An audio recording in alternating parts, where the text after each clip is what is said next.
출애굽기 1장 15절부터 21절을 읽겠습니다.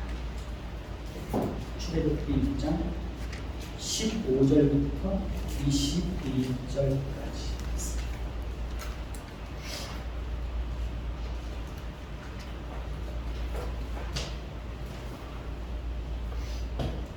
자, 제가 읽고 여기까지 하겠습니다. 애굽 왕이 히브리 산파 십부라라는 사람과 부하라 하는 사람에게 말하여 이르되 너희는 히브리 여인을 위하여 해산을 구할 때에 그 자리를 살펴서 아들이거든 그를 죽이고 딸이거든 살려두라. 그러나 산파들이 하나님을 두려워하여 애굽 왕의 명령을 어기고 남자 아기들을 살린지라. 애굽 왕이 산파를 불러 그들에게 이르되 너희가 어찌하여 이같이 남자 아기들을 살렸느냐. 산파가 바로에게 대답하되 히브리 여인은 애굽 여인과 같지 아니하고 건장하여 산파가 그들에게 이르기 전에 해산하였더이다 하며 하나님이 그 산파들에게 은혜를 베푸시니 그 백성은 번성하고 매우 강해집니다. 그 산파들은 하나님을 경외하였으므로 하나님이 그들의 집안을 흥왕하게 하신지라. 그러므로 바로가 그의 모든 백성에게 명령하여 이르되 아들이 태어나거든 너희는 그를 나일강에 던지고 딸이거든 살려두라 하였더라. 서로 한번 좌우로 이렇게 서로 돌아보면서 반갑게 눈웃음을 한번 지어봅시다.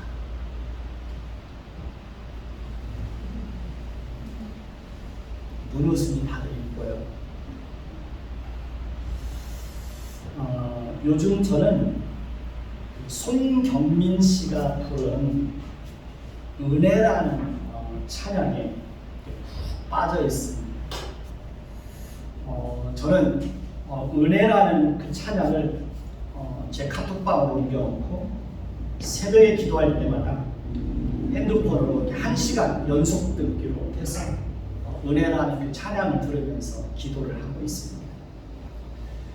저녁에 예배당에 와서 기도할 때에도 1시간 연속 듣기를 하며 기도를 하고 있습니다. 가사의 내용이 얼마나 은혜가 되는지 제가 그 가사의 내용을 소개해 드리겠습니다. 내가 누려왔던 모든 것들이, 내가 지나왔던 모든 시간, 내가 걸어왔던 모든 순간 당연한 것 아니라 은혜였어.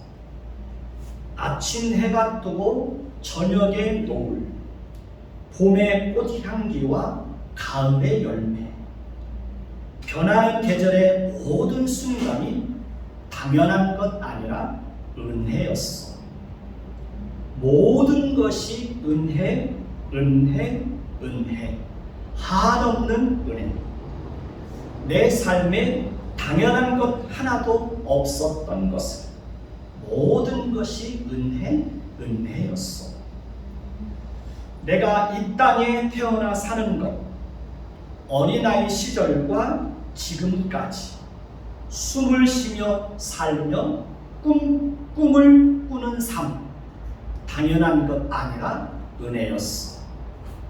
내가 하나님의 자녀로 살며 오늘 찬양하고 예배하는 삶, 복음을 전할 수 있는 축복이 당연한 것 아니라 은혜였어.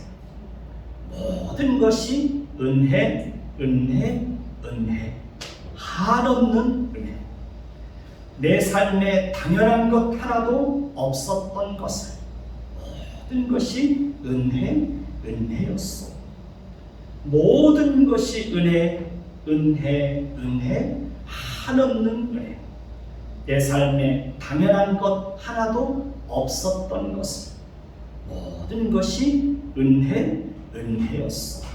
모든 것이 은혜, 은혜였어. 모든 것이 은혜, 은혜였어. 이 찬양은 모든 것이 하나님의 은혜라는 사실을 고백하며 하나님께서 베풀어 주신 그 은혜를 찬양하고 있습니다.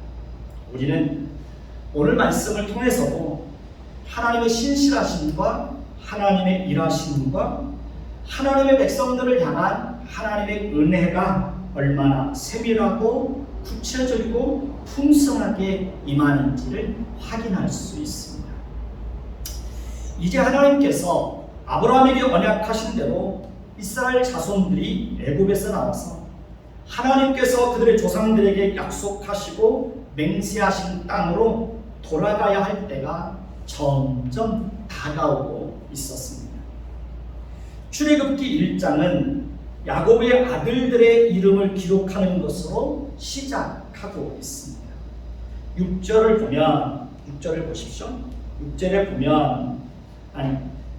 보면 야곱과 그의 모든 형제와 그 시대 사람은 다 죽었다고 말하고 있습니다. 7절도 보십시오. 7절에 보면 이스라엘 자손은 어떻게 해요? 생육하고 불어나 번성하고 매우 강하여 온 땅에 어떻게 해요? 가득하게 되었다라고 말씀하고 있습니다. 창세기 15장 5절을 보면 하나님께서 아브라함에게 말씀하시기를 하늘을 우러러 묵뼈를 셀 수 있나 보라. 또 그에게 이르시되 내 자손이 이와 같으리라 라고 약속하신 것을 확인할 수 있습니다. 창세기 47장 27절에도 보면 이스라엘 족속이 애굽 고센 땅에 거주하며 거기서 생업을 얻어 생육하고 번성하였더라 라고 말씀하고 있습니다. 성경은 이렇게 하나님께서 아브라함에게 약속하신 말씀이 그의 후손들을 통해서 시간과 공간을 초월해서 성실하게 이루어지고 있다는 것을 보여주고 있습니다. 8절을 볼까요? 8절을 보면 요셉을 알지 못하는 새 왕이 일어나 애굽을 다스리게 되었다고 말합니다. 이 말씀은 이스라엘 백성들에게 그들이 기대하는 것과는 전혀 다른 상황으로 그들의 삶이 전개될 것을 암시하고 있습니다. 그러니까 새로운 왕조가 들어서기 전에는 이스라엘 백성들이 고센 땅에서 평안하고 안정된 삶을 살고 있었습니다. 그들에게는 별로 걱정거리도 없었습니다. 평안하고 안정된 삶을 살고 아무것도 걱정할 것이 없는 형통한 삶을 살고 있는 상황에서 하나님께서 아브라함과 이삭과 야곱과 요셉을 통해서 그들에게 주신 약속의 말씀을 기억하고 그 약속의 말씀이 성취되기를 위해서 하나님을 찾고 하나님께 부르짖는 일이 가능할까요? 결코 그런 일은 없습니다. 사람은 절대로 평안하고 형통한 삶을 살게 되면 하나님을 찾을까요? 안 찾을까요? 하나님 찾지 않습니다. 하나님의 도움이 없어도 스스로의 힘으로 얼마든지 살아갈 수 있다는 그런 생각을 가지고 있는데 그런 마음을 가지고 있는 사람이 하나님을 찾을 리가 없죠. 사람은 누구나 할 것 없이 고통과 고난이 깊으면 깊을수록 하나님을 더 간절히 하나님을 찾게 되어 있습니다. 하나님은 이제 아브라함과 이삭과 야곱을 통해서 주신 약속의 말씀을 성취할 시대가 이런 것을 아시고 이스라엘 백성들에게 하나님을 기억하고 하나님을 찾을 수 있는 상황을 그들에게 허락하고 계신 것을 알 수 있습니다. 애굽에서 새롭게 등장한 새 왕은 이스라엘 백성들이 점점 강성하여지는 것을 보고 두려움을 느끼게 되었다고 말합니다. 그래서 11절을 보십시오. 11절을 보면 애굽 왕은 감독들을 그들 위에 세우고 그들에게 무거운 짐을 지워 괴롭게 하여 그들에게 바로를 위하여 국고성 비동과 라암셋을 건축하게 하는 것을 봅니다. 이스라엘 백성들은 어떻게 보면 갑자기 왕조가 바뀌면서 그들이 노예로 전락하게 되었고 성을 쌓는 일에 동원되어 고통을 당하게 되었습니다. 이스라엘 백성들에게 갑자기 암울한 시기가 찾아온 것입니다. 그런데 그런 혹독함 속에서도 하나님은 그들에게 놀라운 은혜를 지속적으로 베풀어 주시고 있었다는 것을 우리는 확인할 수 있습니다. 보통 우리가 상식적으로 생각할 때 학대를 받으면 받을수록 어떻게 될까요? 숫자는 줄어들게 되고 세력은 약해지고 백성들은 점점 어떻게 될까요? 기력을 잃게 되는 것은 너무나 상식적인 것입니다. 그런데 12절을 보면 그러나 학대를 받을수록 어떻게 해요? 학대를 받을수록 더욱 번성하여 퍼져나가니 애굽 사람이 이스라엘 자손으로 말미암아 어떻게 되었다고요? 근심이 되었다고 말하고 있습니다. 그러니까 그들에게 근심이 되고 두려움이 될 정도로 학대가 그렇게 그들에게 심하게 임함에도 불구하고 그들은 더 번성하고 더 강성해져 갔다는 것입니다. 그러니까 하나님은 비록 이스라엘 백성들이 좌절과 절망과 고통과 학대와 혹독함 속에서 하루하루를 힘겹게 살고 있었음에도 불구하고 하나님은 여전히 그들을 위해서 일하시고 아브라함에게 약속하신 그 언약의 말씀이 성실하게 이루어지도록 간섭하고 있었다는 것입니다.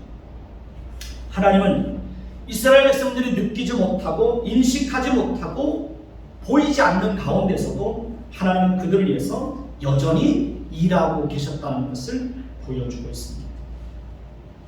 그러니까 하나님은 여전히 혹독함 속에 은혜를 담아주셨고 학대가 임하고 노예로 전락한 비참함 속에서도 하나님은 그들에게 언약의 말씀을 담아주시고 그 언약의 말씀이 이루어지도록 섭리하셨던 것입니다.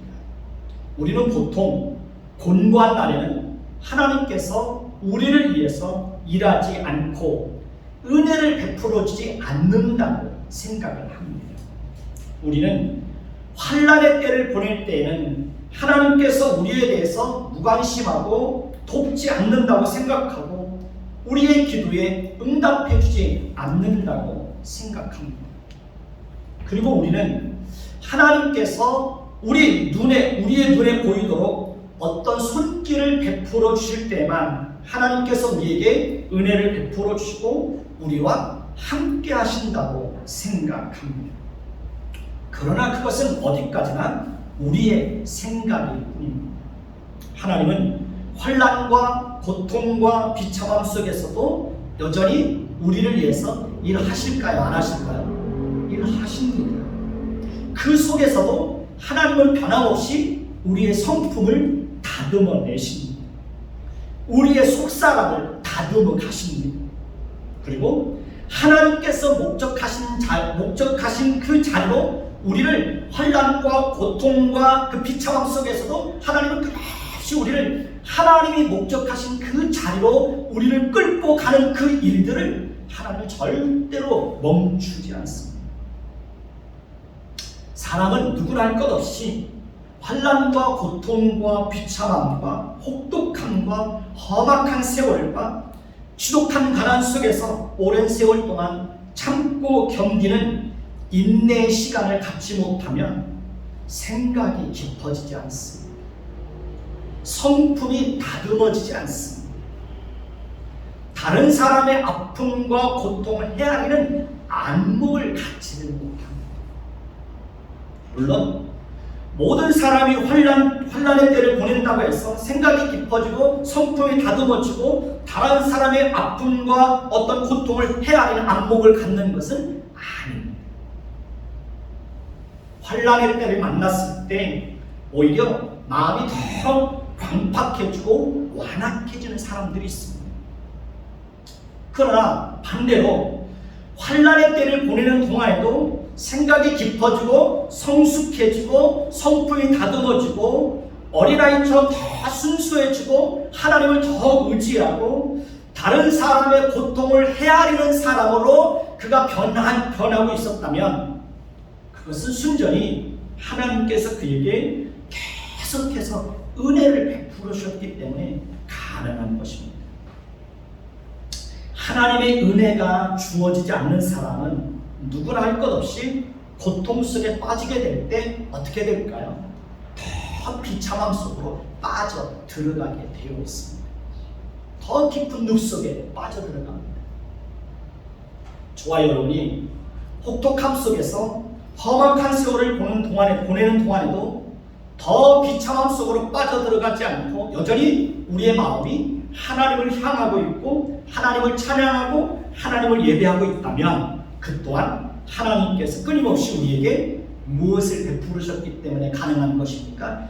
은혜를 베푸르셨기 때문에 가능한 것입니다. 하나님은 하나님께서 택한 백성들에게는 그가 어떤 상황에 놓여 있을지라도 절대로 은혜를 베푸시는 일을 중단하지 않습니다.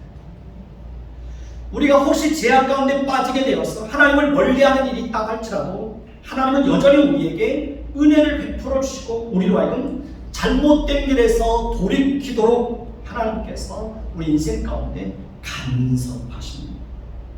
하나님은 우리가 곤고한 날을 보낼 때에도 여전히 은혜를 베풀어 주시고 형통한 날을 보낼 때에도 하나님은 여전히 우리에게 은혜를 베풀어 주시고 있습니다. 하나님은 우리가 하나님을 기쁘시게 할 때에도 여전히 우리에게 은혜를 베풀어 주시고 우리가 죄를 범하고 방황하고 하나님을 떠나 있을 때에도 하나님은 여전히 우리에게 뭘 베풀어 주실까요? 은혜를 베풀어 주십니다. 그래서 잘못된 것을 깨닫고 돌이키도록 하나님이 그렇게 역사하십니다. 하나님이 그렇게 하시는 이유가 무엇일까요? 그 이유는 하나님은 우리의 아버지시고 우리는 그분의 자녀이기 때문에 그렇습니다. 하나님은 우리의 왕이고 우리는 하나님의 백성이기 때문입니다. 하나님은 우리의 인생의 주인이시고 우리는 그 하나님의 종이기 때문입니다. 그렇기 때문에 하나님은 하나님의 자녀들의 인생 전체를 주관하시고 하나님의 자녀들의 그 인생 전체를 이끌어 가시고 하나님이 책임져 주시는 것입니다.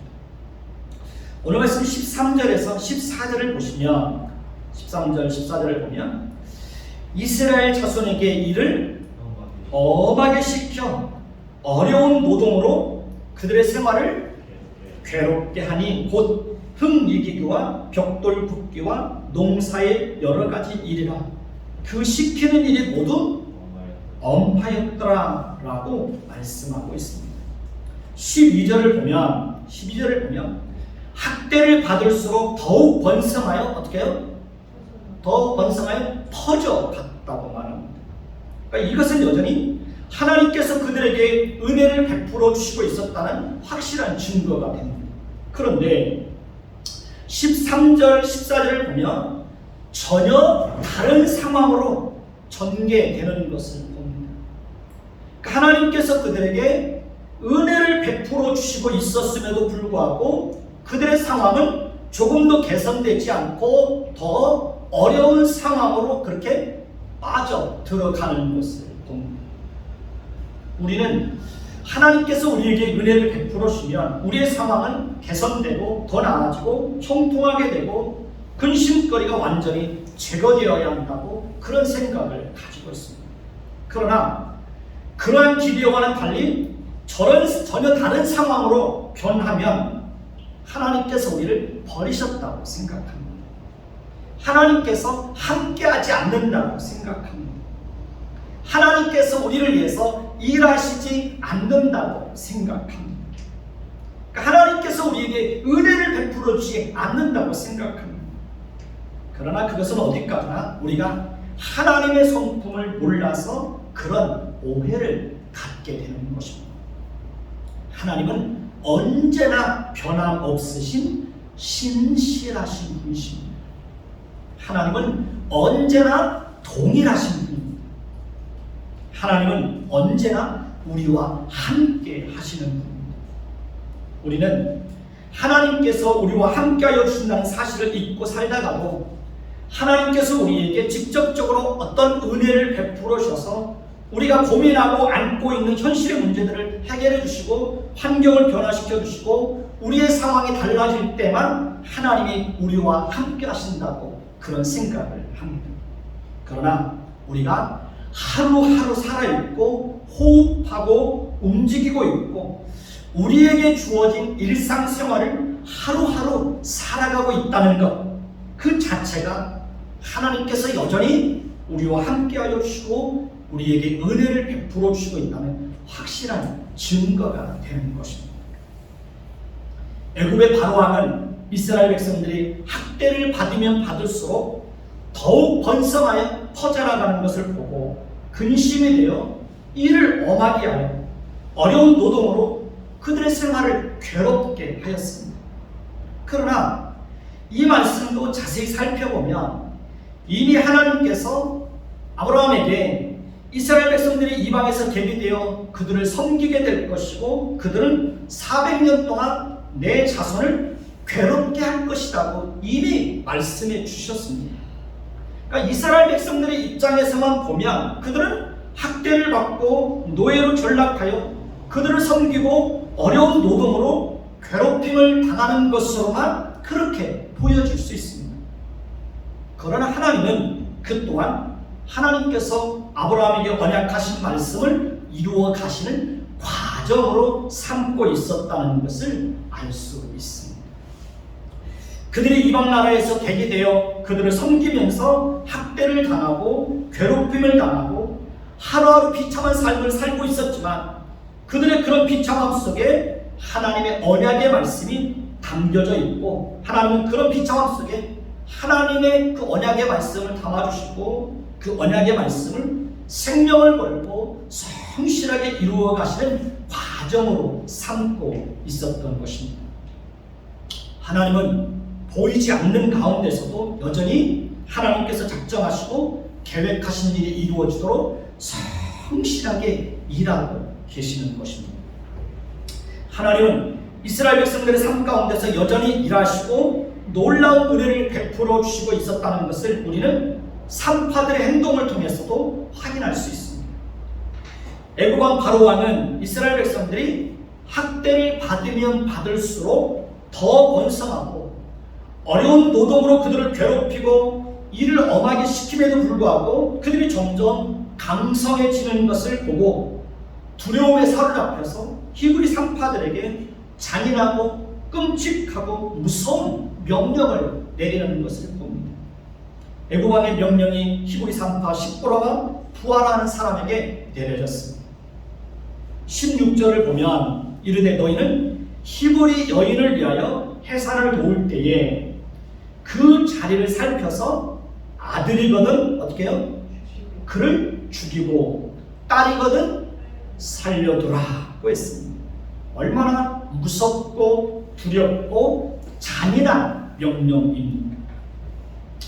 그러니까 애굽 왕의 이 명령이 히브리 산파들에게 주어졌을 때 그들은 분명히 큰 두려움에 사로잡히게 되었을 것입니다. 왜냐하면 왕의 명령을 어겼을 때 그들에게 얼마나 무서운 일이 벌어질 것인지를 그들은 잘 알고 있었기 때문입니다.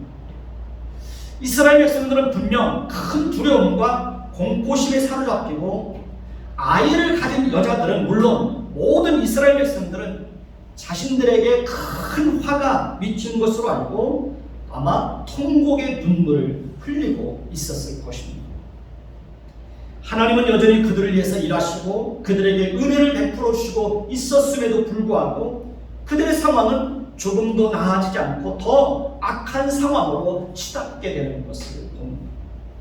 우리도 살다 보면 우리의 상황이 점점 더 힘들어지고 악화되는 것을 얼마든지 경험할 수 있나요? 없나요? 얼마든지 그런 일을 경험할 수 있습니다. 지금 코로나로 인하여 국가 경제는 물론 기업을 하는 사람과 소상공인들과 자영업자들은 물론 교회 상황도 점점 더 어렵게 되고 있는 것이 현실입니다. 많은 교회들이 코로나로 인해서 문을 닫게 되었다는 그 정보를 듣고 있습니다. 우리 마음도 점점 여유를 잃고 있고 마음이 위축되고 두려움을 가지고 있는 것이 사실입니다. 우리는 우리의 상황이 점점 더 어렵게 되고 힘들어지면 두려운 마음이 생깁니다. 그리고 이제 끝인가 보다, 이제 망하는가 보다, 이제 죽는가 보다, 이제 포기해야 하는가 보다 라는 생각을 가지기도 합니다. 그리고 그렇게 되었을 때 우리가 처하게 될 비참함과 부끄러움과 사람들로부터 받게 될 시선과 비난과 조롱과 비웃음을 받게 될 것을 생각하면서 두려움과 불안한 마음에 사로잡히기도 합니다. 어떤 때는 정말 우리가 인생을 살다 보면 한 걸음을 어떻게 옮겨 놓아야 될지 알지 못해서 너무 막막하고 암울할 때가 있나요, 없나요? 있습니다. 저는 그런 경험을, 교회를 개척하고 나서 그런 경험을 참 많이 했습니다. 어떻게 한 걸음을 옮겨 놓아야 될지 몰라서 정말 하나님 앞에 내 걸음을 한 걸음만 옮겨달라고 하나님 앞에 처절하게 기도했던 적도 있습니다. 저도 교회가 힘들고 어려울 때 사람들로부터 비난과 조롱을 당하기도 하였습니다. 이제 그만 포기하고 부교육자로 들어가라는 말씀을 하시는 목사님도 있었습니다. 그리고 목사고시를 떨어뜨리기도 하였습니다. 그런데 제 경험으로 보면 그렇게 절망스럽고 힘들 때 정말 어떻게 한 걸음을 옮겨 놓아야 될지 알지 몰라서 너무 암울하고 암담해서 너무 힘들어할 때 하나님은 오히려 제 마음속에 말로 다 할 수 없는 평안을 주셨고 위로를 주셨고 희망을 품게 하셨습니다. 하나님은 나는 이제 끝이구나, 더 이상 버티지 못하겠구나 라고 생각해서 모든 것을 접으려고 하는데 하나님은 그때마다 여전히 찾아와 주시고 새롭게 시작하게 하시고 망하지 않도록 놀랍게 은혜를 베풀어 주셨습니다. 코로나 때문에 교회마다 얼마나 힘들고 어려웠습니까? 지금도 계속되고 있습니다. 코로나를 겪으면서 저도 솔직히 이제 교회가 살아남기 어렵겠구나 라는 생각을 가졌던 적이 있습니다. 더 이상 못 버티겠구나, 얼마 못 버티겠구나. 그런데 하나님은 코로나 때문에 더 힘들고 어려운 상황 속에서 오히려 더 풍성한 은혜와 위로를 베풀어 주셨습니다. 그러니까 가장 힘들고 절망스러울 때 하나님은 전혀 생각하지 못했던 방식으로 하나님 우리의 피로를, 교회의 피로를 풍성하게 채워주셨습니다. 물론 코로나로 인하여서 밤마다 하나님 앞에 기도하면서 흘린 눈물도 많이 있습니다. 어떤 때는 정말 뜨거운 눈물을 흘리면서 하나님 저를 만나주십시오, 하나님 긍휼을 베풀어 달라고 하나님 앞에 기도했던 적도 많이 있습니다. 자, 이스라엘 백성들을 보십시오. 그들에게는 애굽 왕의 무서운 명령이 내려졌습니다. 남자 아이가 태어나면 무조건 죽이라는 끔찍한 명령이 내려졌습니다.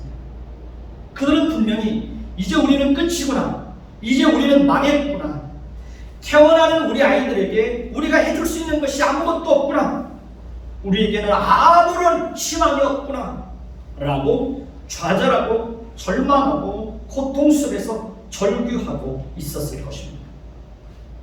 그들은 아이를 낳아도 그들 스스로의 힘으로 아이들의 생명을 지켜줄 아무런 힘도 능력도 그들에게는 없었습니다. 그러니 얼마나 고통스럽고 비참하고 참담하고 괴로웠겠습니까? 그런데 잘 보십시오. 하나님께서 그렇게 절망스럽고 혹독하고 비참한 상황 속에 놓여있는 그들을 위해서 하나님께서 어떻게 일하시고 어떻게 은혜를 베풀어 주시는지 한번 보십시오. 오늘 말씀 17절을 보면 그러나 산파들이 누구를 두려워하여? 하나님을 두려워하여 누구의 명령을 어깁니까? 왕의 명령을 어기고 남자 아기들을 살린지라 라고 말하고 있습니다.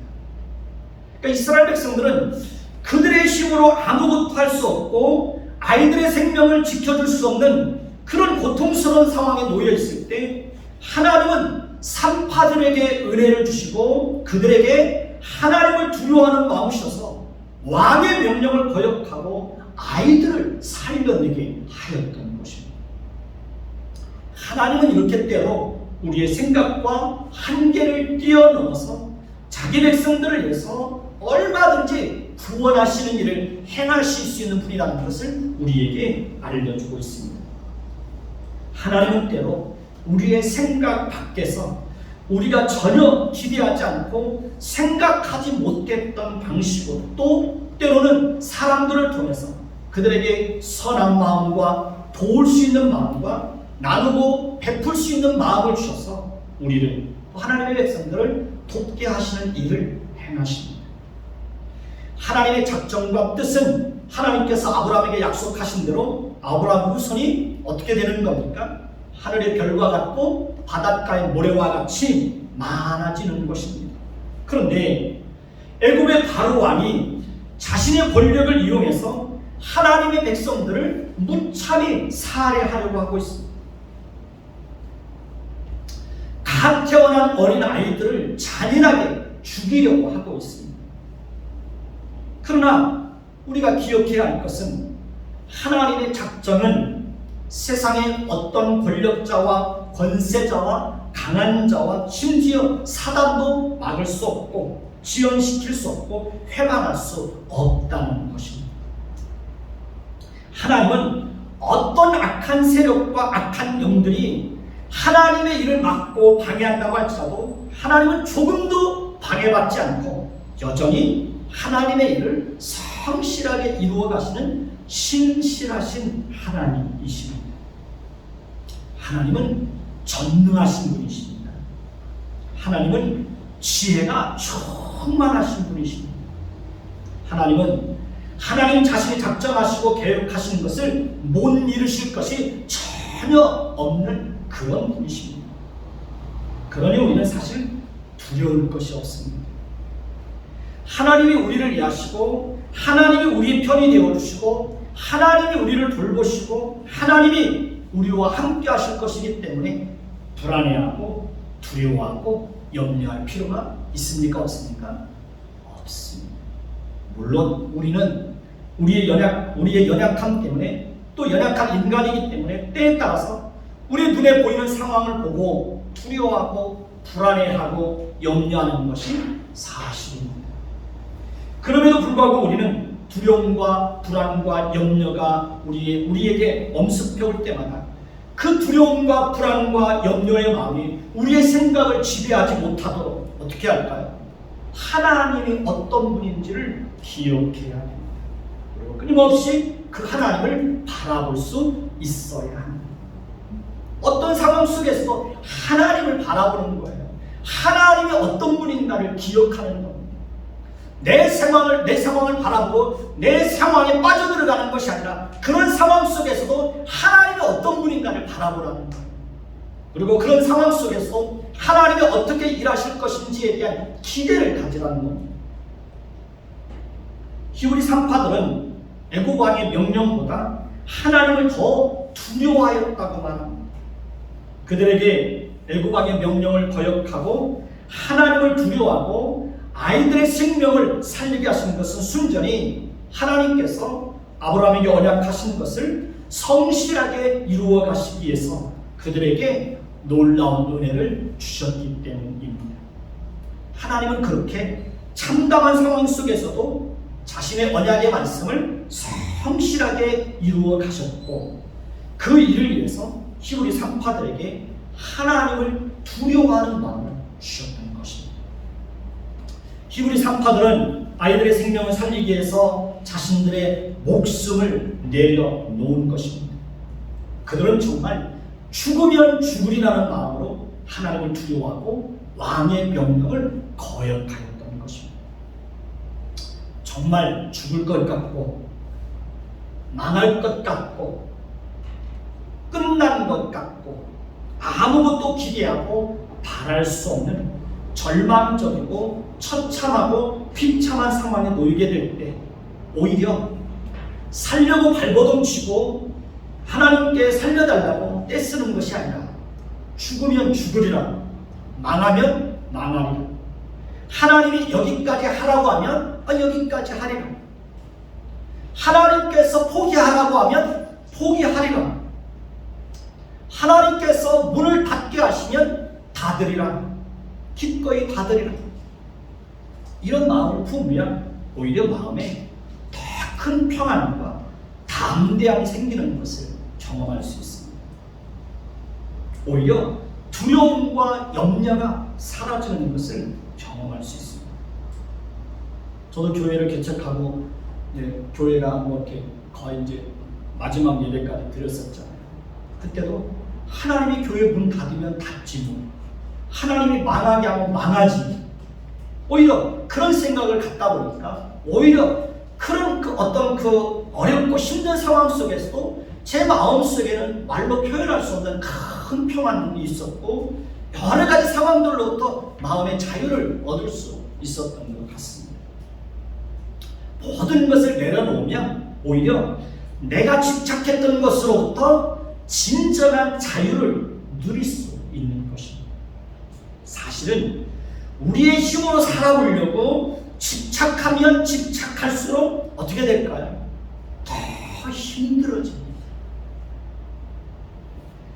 내 힘으로 살아보려고 몸부림치면서 집착하면 집착할수록 어떤 상황 속에 내가 점점 더 빠져들어가는 것을 느낄 수 있습니다. 그러니 여러분이 집착하고 있는 것이 있다면 다 내려놓으십시오. 그리고 하나님께 모든 운명과 미래를 하나님께 맡기십시오. 그러면 정말 하나님이 주시는 참된 평안과 마음의 진정한 자유를 누릴 수 있게 되는 것입니다. 오늘 말씀 18절을 보면 애굽 왕이 산파들을 불러 그들에게 이르되 너희가 어찌하여 이같이 남자 아기들을 살렸느냐라고 무섭게 책망하고 질책하는 것을 봅니다. 19절을 보면 산파가 바로에게 대답하되 히브리 여인은 애굽 여인과 같지 아니하고 건장하여 산파가 그들에게 이르기 전에 해산하였거이다 라고 말하는 것을 봅니다. 오늘 말씀 20절에서 21절을 보면 하나님이 그 산파들에게 무엇을 베푸셨습니까? 은혜를 베푸시니 그 백성은 번성하고 매우 강해지니라. 그 산파들은 하나님을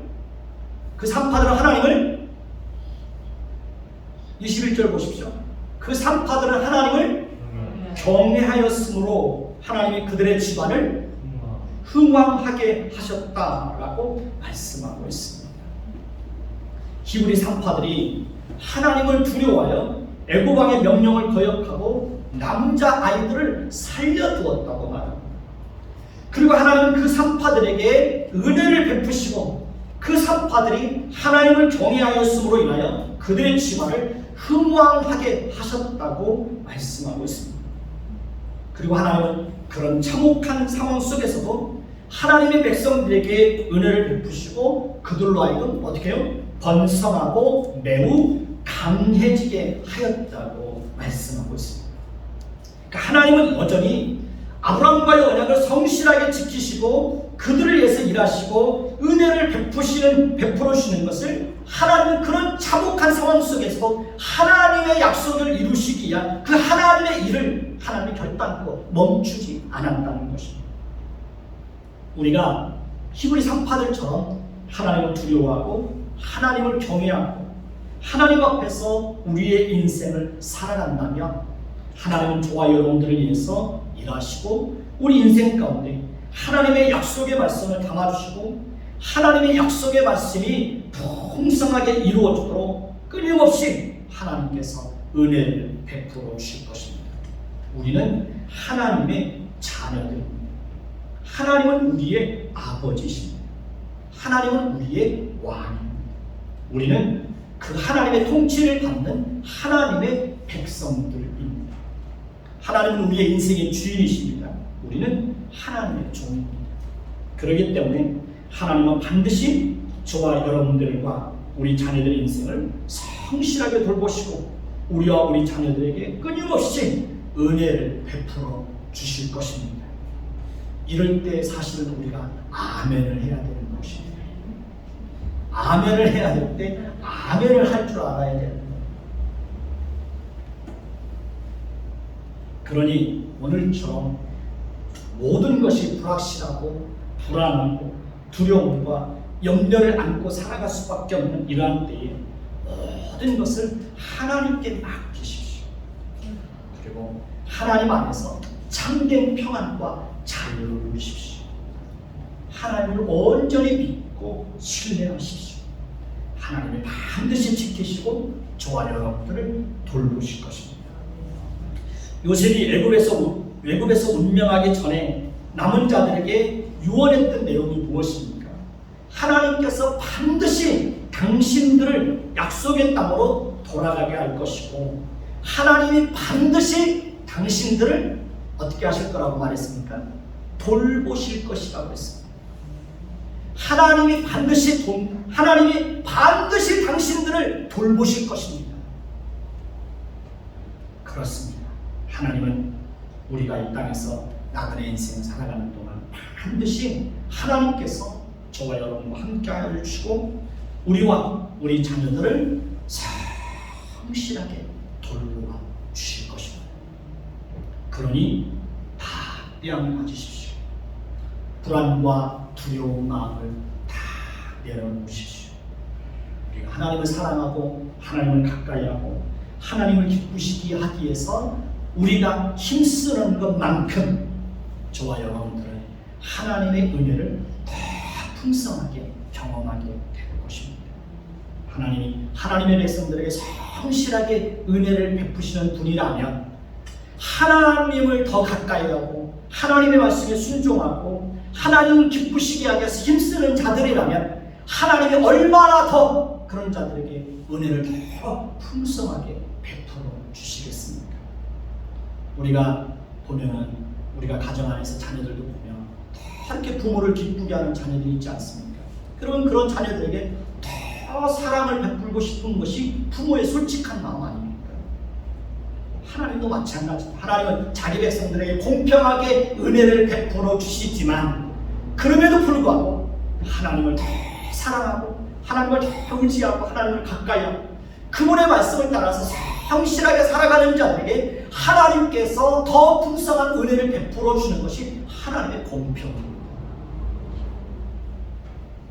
그러니 날마다 하나님의 은혜를 사모하며 또 그 하나님께서 베풀어 주신 그 은혜를 풍성하게 경험하며 사는 저와 여러분들이 되시기를 예수님의 이름으로 축원해 드리겠습니다.